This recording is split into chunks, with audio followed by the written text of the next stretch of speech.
Sebelum melanjutkan, jangan lupa subscribe dulu, terima kasih. Bab 177, sekarang kau tahu bahwa kau perlu memohon padaku. Saya akan pergi dan mencari penyimpanan data untuk laporan yang ditinggalkan di rumah sakit. Dengan begitu, kita akan tahu apakah saya hanya bicara omong kosong di sini. Kemudian, Dr. Zong pergi mencari laporan tersebut. Namun, Rong Junhan ingin segera pergi sebelum dia kembali dengan laporan tersebut. Namun, dia dihentikan oleh orang-orang yang datang bersama Jing Yun.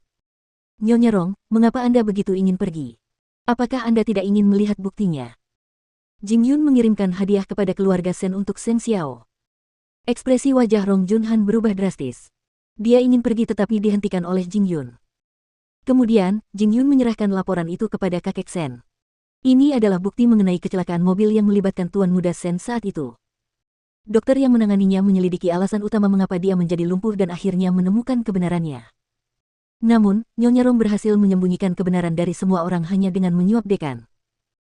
Laporan di sini menunjukkan diagnosis awal Tuan Muda Sen.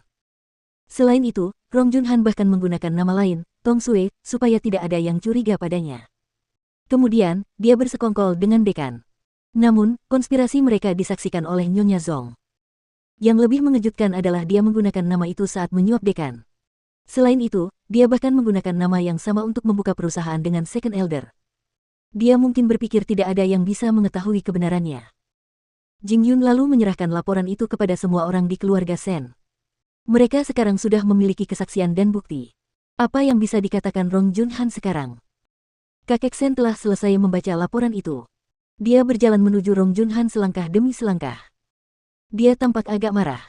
Itu karena dia tidak percaya bahwa selama ini keluarganya memiliki penjahat. Dia telah memperlakukan pelaku utama yang telah melukai putranya dengan baik.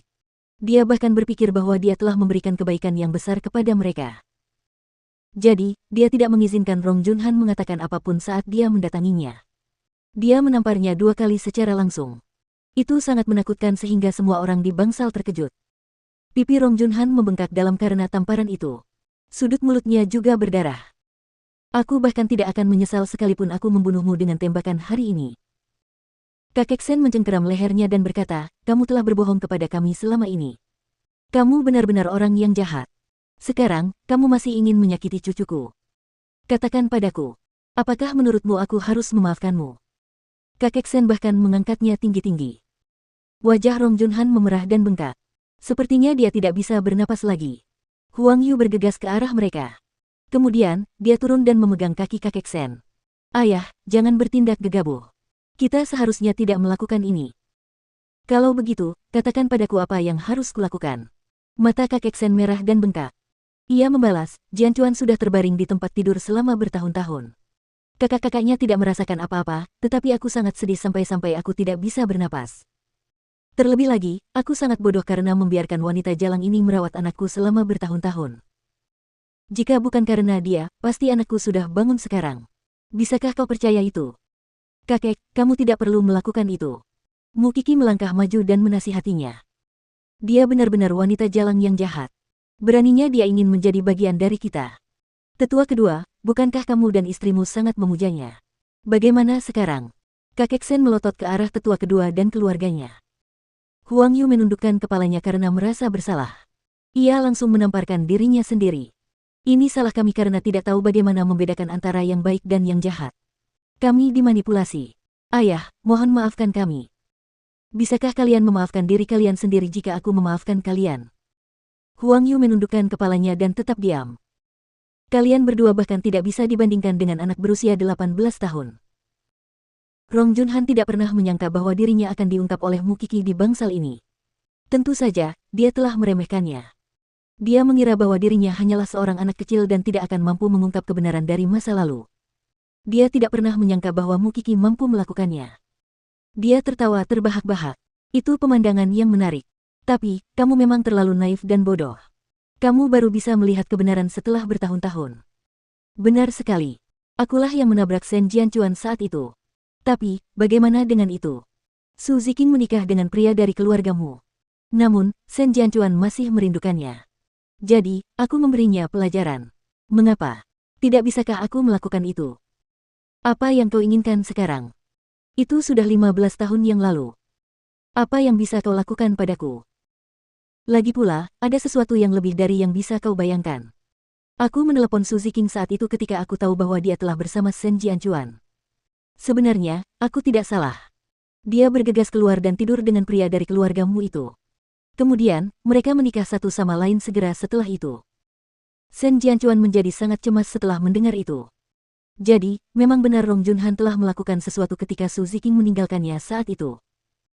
Jangan menatapku seperti itu. Kamu dan Su Ziqing tidak akan cocok. Kalian tidak cocok satu sama lain. Dulu dan sekarang pun sama. Aku hanya tidak tahu bahwa Su Ziqing akan melahirkan anak haram seperti itu. Jadi, kamu pantas mendapatkannya. Karena kamu adalah sayuran. Akhirnya, Rong Junhan tidak bisa menahan diri lagi. Dia mengatakan semua hal itu seperti wanita jahat. Dia tidak perlu menyembunyikan jati dirinya lagi. Aku tahu kalian semua ingin sekali mencekikku sampai mati sekarang. Tapi, aku sangat menyesal mengatakan bahwa kalian bahkan tidak bisa melakukan itu. Huang Yu, lupakan saja perusahaanmu dulu. Bahkan masa depan putramu, Shen Lin, ada di tanganku. Anda mungkin tidak akan pernah tahu identitas sebenarnya dari menantu perempuan Anda. Tahukah Anda siapa putrinya? Dia putriku. Rong Junhan tertawa terbahak-bahak lagi. Keluarga bodoh. Rong Junhan bersikap arogan dan sombong.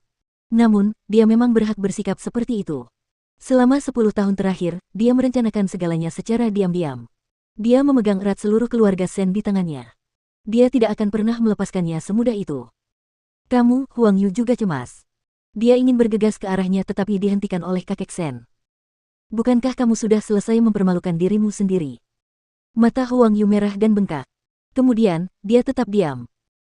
Jika memang begitu, aku tidak ingin menjadi bagian dari keluarga Shen lagi karena putriku sudah menikah dengan Shen Lin sekarang. Sebenarnya tidak banyak. Sekarang aku serahkan Mu Tang Sui padamu. Ingat untuk memberinya pelajaran yang berat. Aku tidak akan tinggal di sini dan menemanimu lagi.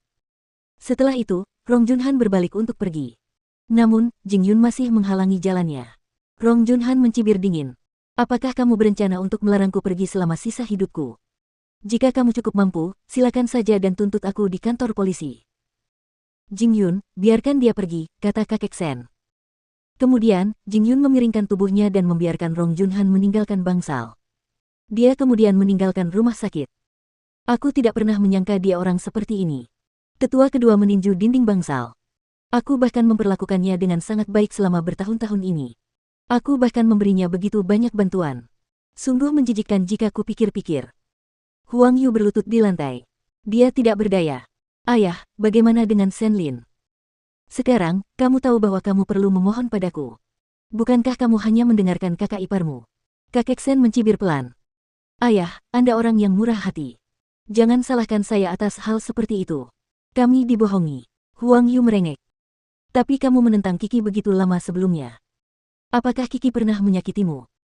Kaulah yang tidak tahu bagaimana membedakan antara yang baik dan yang jahat. Kau mudah tertipu.